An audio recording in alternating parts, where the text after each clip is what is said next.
All right. Hi, my name is Ejner Fulsang, and I'm going to talk to you about becoming a spacefaring society. Now, what do I mean by that? Basically, what I'm talking about is people who live in space, they're born in space, they have kids in space, get married in space, go to college in space, they live in space. If they do come back to the Earth, it's as a visitor, as a tourist, not as a citizen. So, what does it take to do that? It seems that NASA has left out a few key elements. And I'm going to tell you about those based on my studies that I have done. So basically, I've spent 10 years at NASA as a tech writer, most of that time getting hollered at and yelled at and cussed out by principal investigators working on space mission proposals. I write hard sci-fi novels, and by hard, I'm talking about everything in it has to be plausible. There's no room for hand-wavium or unobtainium or any other stuff that is not likely to be doable. I live by the words, it's better to figure things out than to make things up. Actually, that's phrased a little more poetically, but what the heck. Okay, these are the four essential topics that NASA is neglecting. The first one has to do with cislunar space stations. So let's talk about that. First off, let's look at modern heavy lift rockets. So basically we've got your SLS, also known as the Space Launch System, also known as the Senate Launch System. And then we have the Falcon Heavy over here, $90 million a launch, and as you can see, they both have in common a thrust-to-weight ratio of about 1.5. Now, as it turns out, there are rocket ships that are a lot more practical for interplanetary space travel. This would be a design right here. Excuse me? Good for you. Anyway, this would be a design by Stanley Borowski. He's out of Georgia Tech. He's the be-all, end-all of nuclear-powered and fusion-powered rockets. He's my go-to guy. Anyway, note the thrust-to-weight ratio. It's only 0.07. Okay, here's another design. This is a fusion design, also by Borowski. Essentially, it has a thrust-to-weight ratio of 0.001.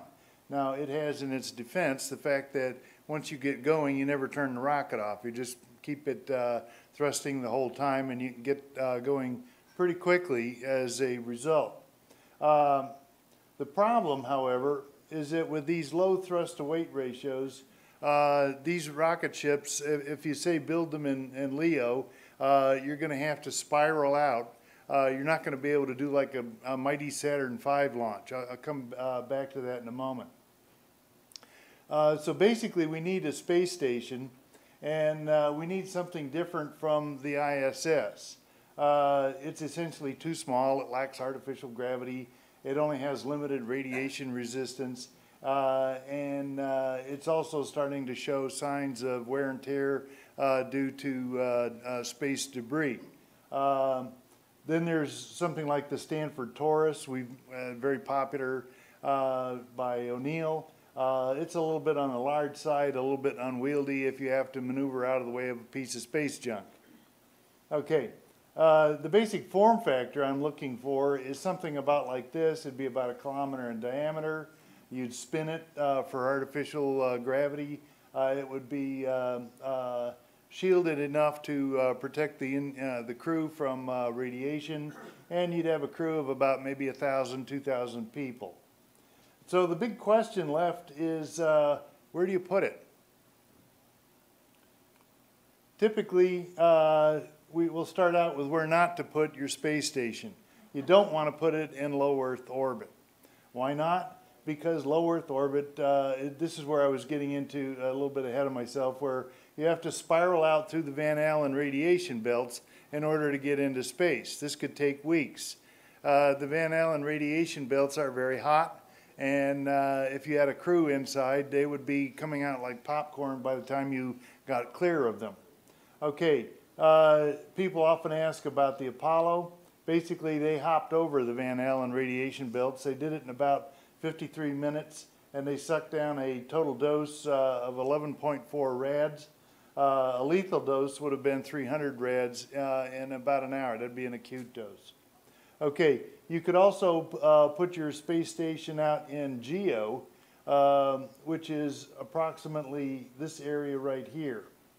And it would require a delta V of 13.4 kilometers per second, which is quite a bit more than a delta V of 9.5 to get to LEO. The problem with something like that is that it doesn't really buy you anything apart from the fact that you're somewhat away from Earth's sphere of gravitational influence. And if you want to leave, it's not quite as hard as trying to leave from low Earth orbit, which is down in this area. Okay. A more ideal spot would be what we call an Earth-Moon Lagrange point. A Lagrange point, in particular this one at L1, would be the gravitational balance point between the Earth and the Moon.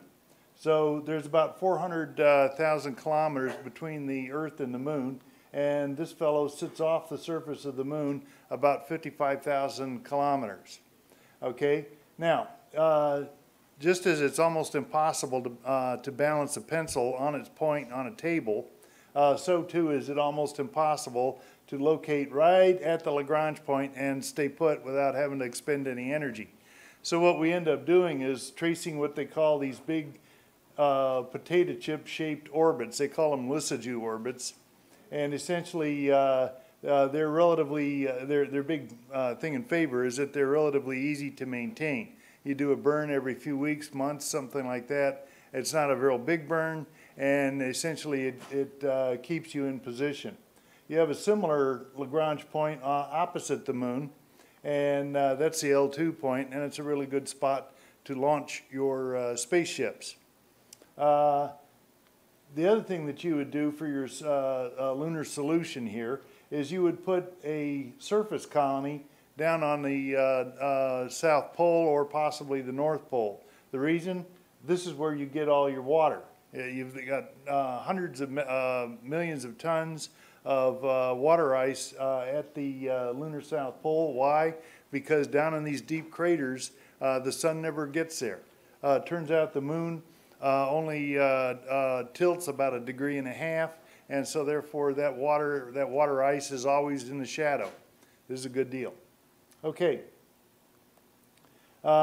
Next topic is rocket technology beyond chemical rockets. As you know, everything we do in rocketry in NASA is based on chemical rockets. It wasn't always that way.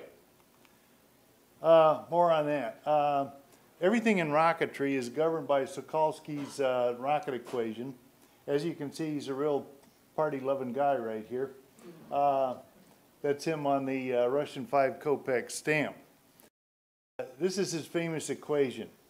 Delta V max, basically the maximum amount of delta V that I can impart on my rocket ship, is governed by the exhaust gas velocity, how fast I'm squirting stuff out the tail end, times the natural logarithm of the wet mass over the dry mass. The wet mass, I pull my Cadillac in the gas station and the tank is empty, I'm pushing it, that's the dry mass of the Cadillac. I push it over to the pump and I fill it up. Now I have the wet mass. If I take the wet mass over the dry mass, that's the mass ratio. Very important concept. Essentially what this means right here, and the reason we have this natural log term, is every time I pulse my rocket, I reduce the wet mass. In other words, I'm going to use a little bit of fuel. Okay, so eventually what's going to happen is I'm going to get myself to where the wet mass is equal to the dry mass, i.e. I'm out of gas, and I will be done adding to my velocity. Now, in theory, if I had a rocket that could achieve a delta V of 100 kilometers a second, I really could get up to 100 kilometers a second. I just turn my rocket motor on and off I'd go. And when I was done using up my fuel, I would be at 100 kilometers a second. I would also have a huge problem. Namely, how do you stop? How do you turn around? In space, there's no air. There's no air resistance. There's no highways. I can't stick my foot out like Fred Flintstone and skid to a stop that way. So essentially what you've got to do is what they call the flip and burn maneuver. So I flip my rocket ship around and I start expending fuel in the direction that I want to slow down in. Likewise for turns and things like that. So essentially what this means is if I've got 100% total delta V, I'm going to apply about 17.5% on my outbound acceleration leg. I'm going to cruise for a while, and then I'm going to flip around and do my outbound deceleration leg so that I don't run into whatever planet or moon or what have you that I want to fly to. The same thing happens on the return acceleration. I'm going to use again about 17.5. When I get back to Earth, I'm going to use about 17.5%. And if I add all four of those up, I get 70%. Why didn't I use the whole 100? Because I got to have a margin of 30%. NASA says no margin, no money. Party poopers. Okay, now there's two ways to increase delta V max. The first thing I can do is I can hold my exhaust gas velocity constant. Here I've set it to 1 kilometer per second. And so I start increasing I just start adding more fuel. I get a bigger gas tank. And essentially, remember, it's the ratio that I'm looking for, the mass ratio. How much wet mass compared to dry mass. So if I start increasing that ratio, you notice that I start tracing this curve here. And basically, when I get to about 10, that's when I hit the what we call the sweet spot, the knee in the curve. And beyond 10 is when I start losing, it becomes kind of pointless to keep adding fuel. So if you look at, I started out with 10, and I got a delta V max of 2.3 kilometers per second. If I increase my mass ratio to 100, then I would add another 2.3 kilometers per second to my maximum delta V capability. So as you can see, you know, for every order of magnitude in this column, I only add another 2.3 kilometers per second with this kind of a rocket motor. Now the other way I could do it is I could say, well, okay, if 10 is the sweet spot, great. Gas up my rocket ship until I've got a mass ratio of 10, and then start improving my exhaust gas velocity. In other words, I want a more sophisticated rocket ship. I start with 1, I get 2.3. If I go to 5, I get 11.5. Basically, it goes up straight line, and it keeps going straight line. Every time I increase my exhaust gas velocity, I'm going to get a commensurate increase in my total delta V. This is very important. Okay, now with chemical rockets, and this is the kicker, with chemical rockets, the best possible exhaust gas velocity comes from burning liquid oxygen and liquid hydrogen. It's going to give me 4.9 kilometers per second. There is no other way with chemical rockets to get anything faster. They are limited, because of this, chemical rockets are limited to the very economical, what we call a Hohmann transfer orbit for interplanetary travel. I'll show you what I mean by that. Let's say that I'm on Earth and I want to go to Mars. Now, as it turns out, Earth orbits the Sun at what we call 1 astronomical unit. That's 93 million miles. Okay, Mars orbits the Sun at 1.5 astronomical units. If you're down here at Earth, basically you're orbiting about the Sun at almost 30 kilometers per second. Whereas with Mars, you're going to be orbiting the Sun at 24 kilometers per second. The farther out you go, the slower you go. Now, we call that a transfer orbit because if I start out in Earth orbit, I want to end up in Mars orbit. The way we do it is actually pretty slick. I start out down here, and I'm traveling the same direction as Earth, so I've already got 30 kilometers per second. So I'm going to goose my rocket motors and add another 2.95 kilometers per second. And then basically what that's going to do is it's going to cause me to start tracing an ellipse. And that ellipse is going to be just big enough to nick the Mars orbit on the opposite side of the Sun. So here's Mars at the rendezvous point. Now, I can't just go launching any old time I want to. Odds are Mars won't be there. I have to use what we call a launch window, and basically that's Mars at the launch window is 44.3 degrees ahead of the Earth. So when I got that alignment, which happens, by the way, every 22 months, then I can go ahead and I can launch my rocket. Now, I get to the other side here, and it turns out it takes me 235 days. It would be nice if I could suddenly decide, great, let's go home. We made it, except that I have to wait for similar orbital alignment in order to leave Mars and come back to Earth. But it takes me 516 days sitting on Mars before I can launch and make it back to Earth. I get a little bit of an advantage on the return leg. It's 191 days. But altogether, I'm looking at 942 days of the minimum amount of time that my trip is going to take me. Now, that's an awful long time for nothing to go wrong, to not run out of oxygen, to not break your arm, to not run out of food or fuel or anything like that, okay? It would be nice if I could do it a little quicker, or if I could get some kind of resupply a little quicker, something like that. Well, turns out there are things we can do. For instance, here is a situation where instead of using a great big giant ellipse, I'm using a different geometric form known as a, it's like a parabola. Just a second here. I'm sorry, a hyperbola. And so basically what I do is I launch from Earth right about there. Mars is at the rendezvous point is about here, and I stay for 17 days, and then I return in 43 days. Altogether, I'm looking at 93 days. But it takes a lot more delta V to do that. Going back here, I figured that I was going to need about 25 kilometers per second total delta V in order to get to Mars and back again for a round trip. Here, it turns out that if I need about 143 kilometers a second with my 30% margin. Remember, no margin, no money. Okay, if chemical rockets are only good for 25 kilometers a second, and that would be Saturn V class technology, multi-staging, things like that, what other technology should we invest in to reach 140 plus kilometers per second?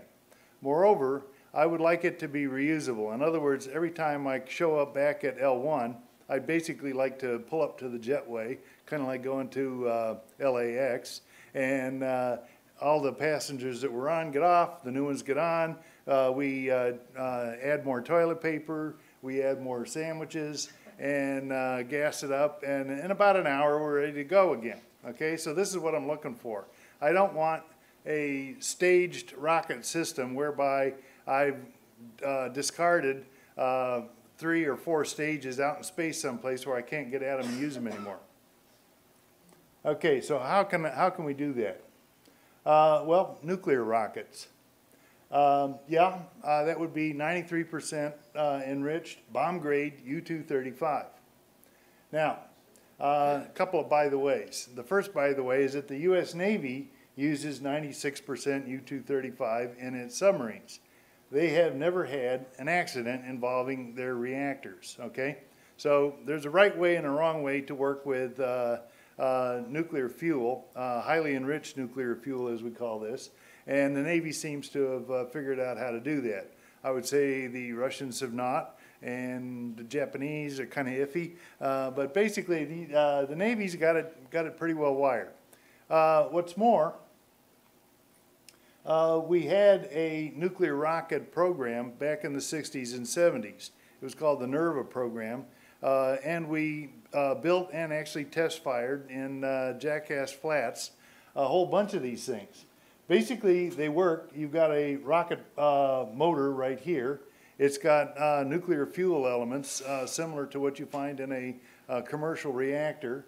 It's got control rods that keep the thing from going into a fission state when you don't want it to. And then up above here, I've got these pipes leading to my great big supply of liquid hydrogen. Notice, I don't need any liquid oxygen. That's kind of cool. Saves me a lot of mass, and it doesn't do that much good anyway. So basically, I remove the control rods. This thing gets super, super hot on the order of 2,700 kelvins, and then I start bleeding in copious amounts of liquid hydrogen. It hits that hot element right there, expands explosively, goes out the nozzle, and I get a max potential VE of 12 kilometers per second. That's much better than the 4.9 that I was able to do with the chemical rockets. Okay, if I assume a mass ratio of 10, I can then count on a max delta V of 27.6. That would be a single stage, and I could stack up a bunch of stages, and I could get to Mars a lot quicker than I could with a chemical rocket. However, I have not really addressed the reusability issue. I'm leaving all these rocket motors out in space that are cluttering up the joint. Okay, so this is a solid core nuclear thermal rocket. This would be a gas core closed cycle nuclear thermal rocket, aka the nuclear light bulb. Imagine in each one of these rocket motors here I've got a light bulb, and it's made out of quartz. And inside this light bulb I introduce uranium hexafluoride, aka hex. Normally I store it in a matrix so that it doesn't start going all fissile on me. So I leak it out of the matrix and into my light bulb, and it gets super duper hot. Then outside my light bulb I pass liquid hydrogen. Again, the common denominator of these nuclear rockets is the fact that we use hydrogen propellant, and that's about it. We don't have to use any liquid oxygen. It's closed cycle because I don't spew any of my nuclear fuel, my hex, out the nozzle. So essentially I'm broadcasting gamma radiation, but the neat thing about gamma radiation is in the end it's a photon. Once it's free of the nozzle here, it's gone at the speed of light. Whereas with nuclear fuel, if I was spewing that out in an open cycle NTR, then I would have a mess, because that's not going anywhere at the speed of light. So my max VE potential is 30 kilometers per second. Again, if I assume a mass ratio of 10, I'm now up to a max delta V of 69 kilometers per second. Okay, that's a lot better than I was getting with a chemical rocket. However, I'm still not up to a full reusability. I would have to discard stages of my rocket along the way. This is a gas core open cycle NTR. Okay, now I'm not worried about being polite with my hex. It spews out the ass end of my rocket with reckless abandon. I do have to be fairly careful, however, and this is why where L2 comes in. I don't want to launch this thing in L1. Why? Because I got a space station there. I might have a dozen or more space stations twirling around in that Lissajous orbit that I told you about. I don't want to get them all hosed down with this stuff. They're going to be really mad. Okay, this stuff causes acne and what else? Eczema and all kinds of horrible stuff. So basically, what I want to do is I'm probably going to use tugs, and I'm going to haul this thing into L2, and I'm going to just give it a shove at about 1 kilometer a second, let it drift for a day. It'll be long, long away, or far, far away, and then basically I can light this guy up, light this candle. Its internal core temperature is now up to about 55,000 kelvins, getting warm. Warm enough to produce a max VE of 98 kilometers per second. If I apply my mass ratio of 10, I get a max delta V of 225 kilometers per second. Okay, suddenly I've got myself the kind of rocket ship I need in order to go to Mars and come back in a very reasonable period of time, about 90 days. And all I really have to do when I get back is add some more liquid hydrogen to it, and I'm good to go again. Top off my hexafluoride tanks, and like I say, add some more peanut butter sandwiches, and I'm ready to go for the next mission.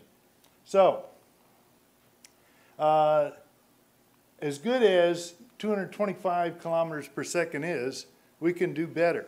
You see, uranium in a fission state basically converts mass to energy at about 1.5%.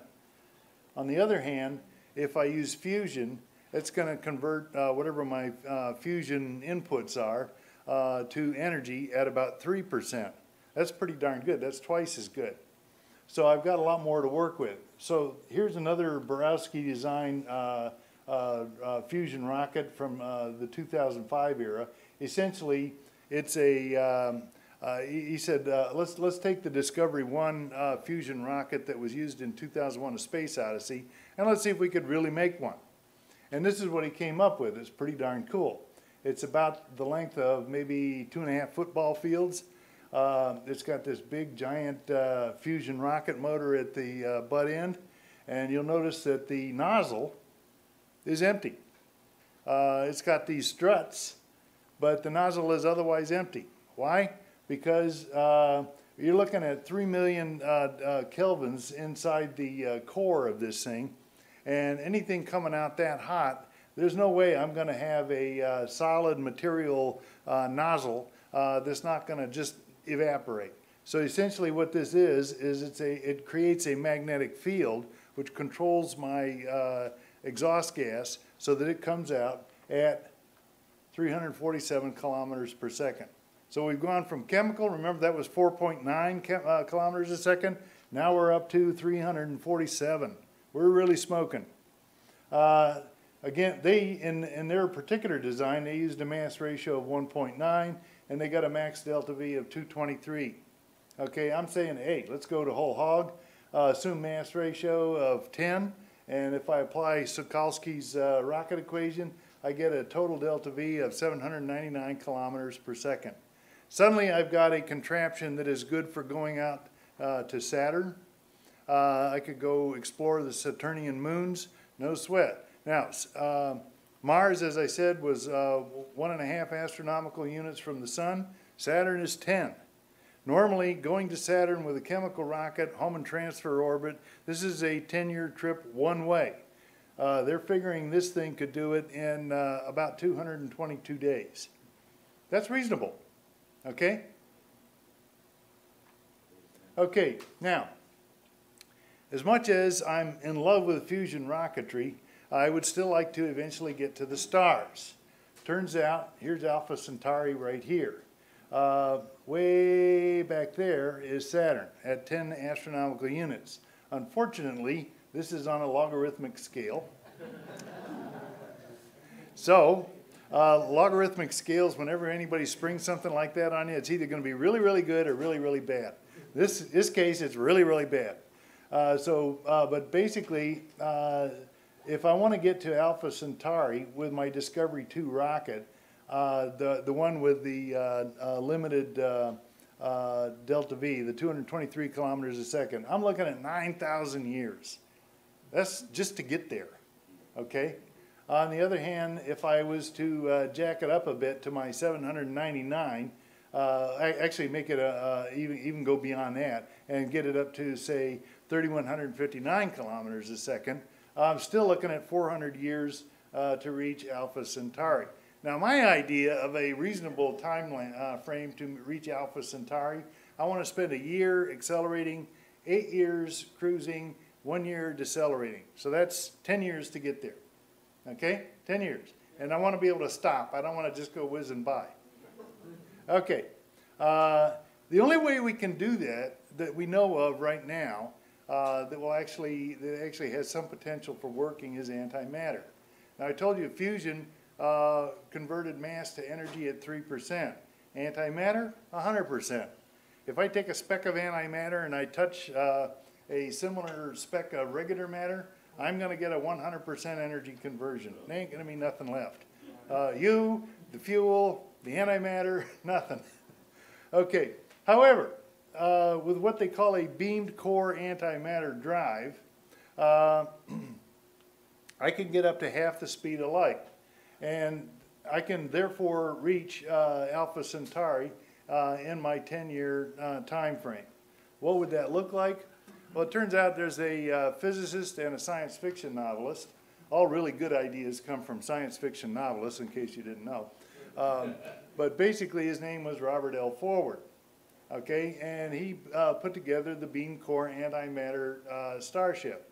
That was then picked up by a fellow named Frisbee, just right up the road here at JPL, and he's been working on it for quite a long time. And then he had a couple of grad students who also worked on it a bit, but they got this design to the point where it would do half the speed of light.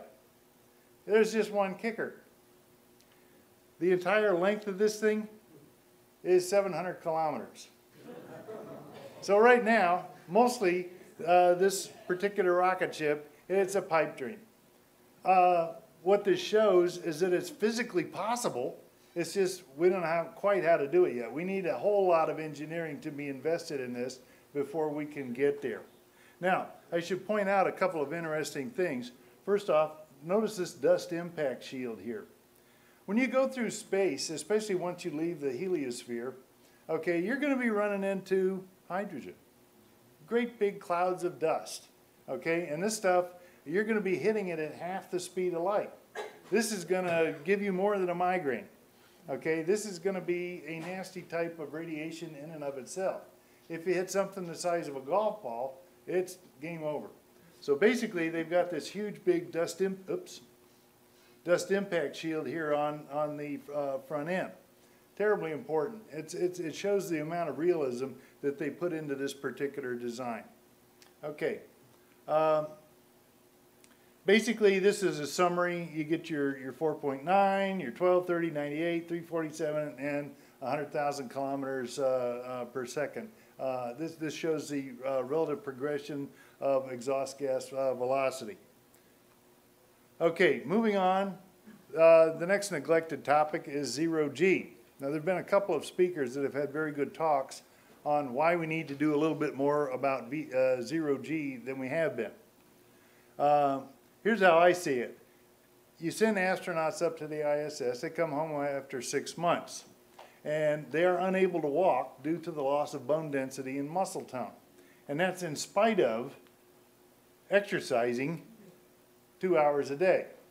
In spite of exercising 2 hours a day, they're unable to walk. Eventually they recover, but not completely. How do you fix it? It's actually pretty simple.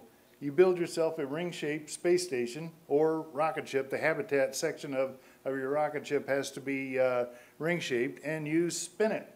How fast do you spin it? Well, it depends on how big it is.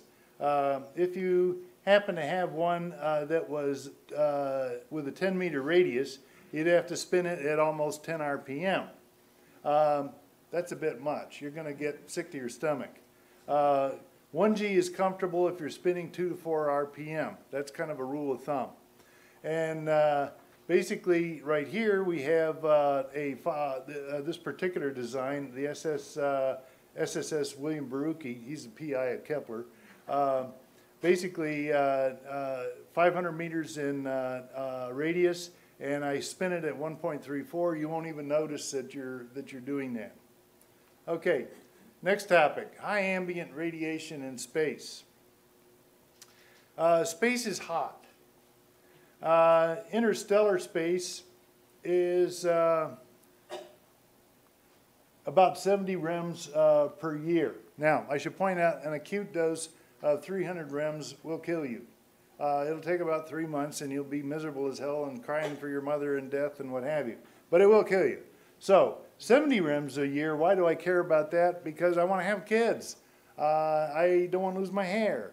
I would like to not get cancer. Just little minor things like that. Interplanetary space, we're looking at around 25 rems per year. Lunar surface, we're looking at about 10. And low Earth orbit, again, we're looking at about 10 rems per year.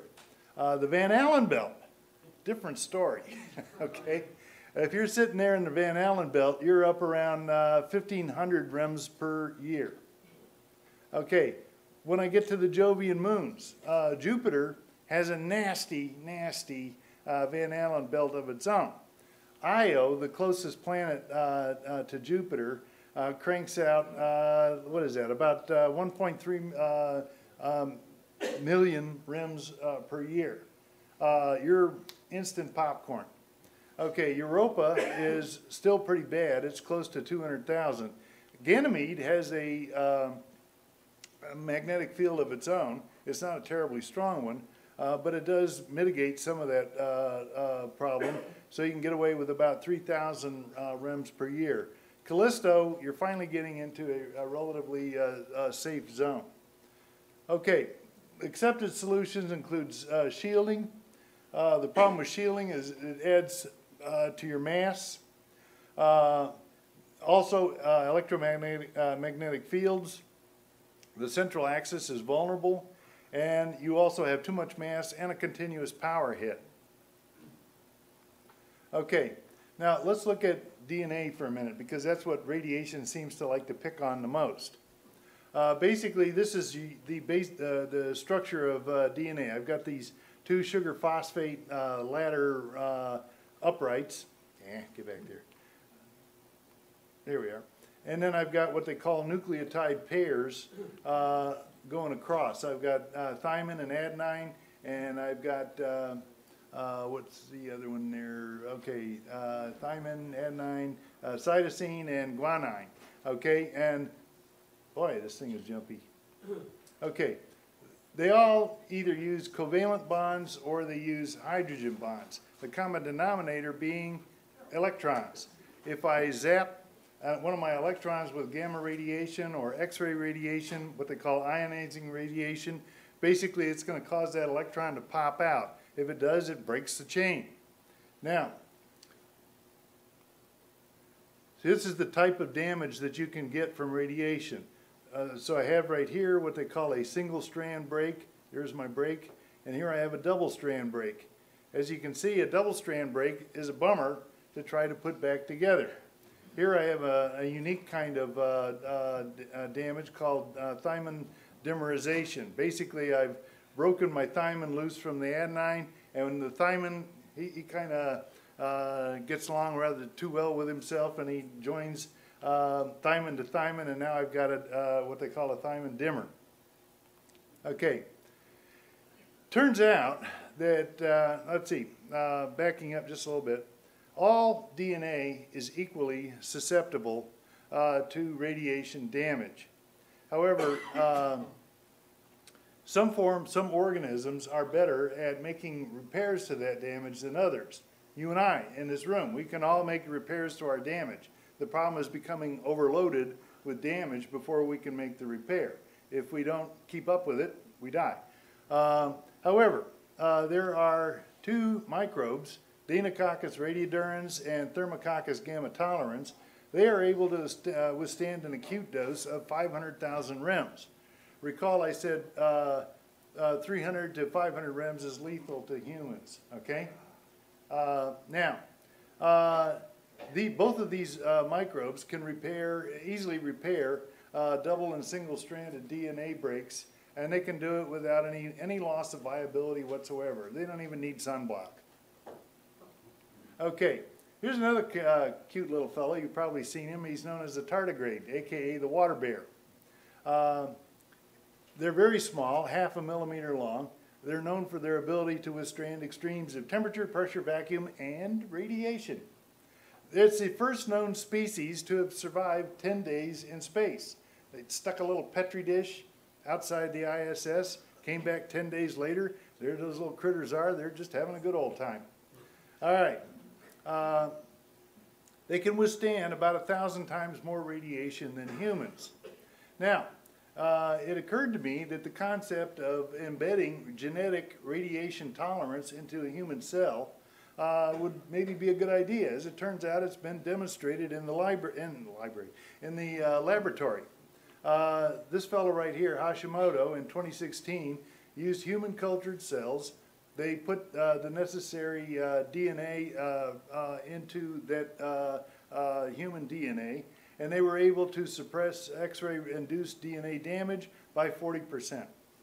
Somebody out there is thinking about this problem, okay? So it's not totally sci-fi, ridiculous idea.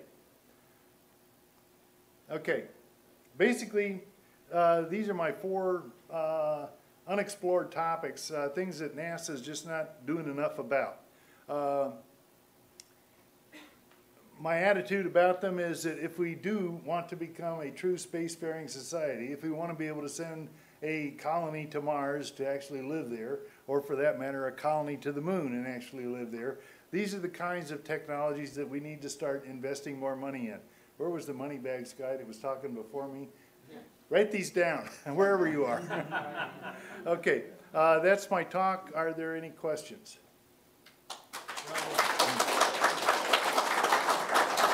Thank you.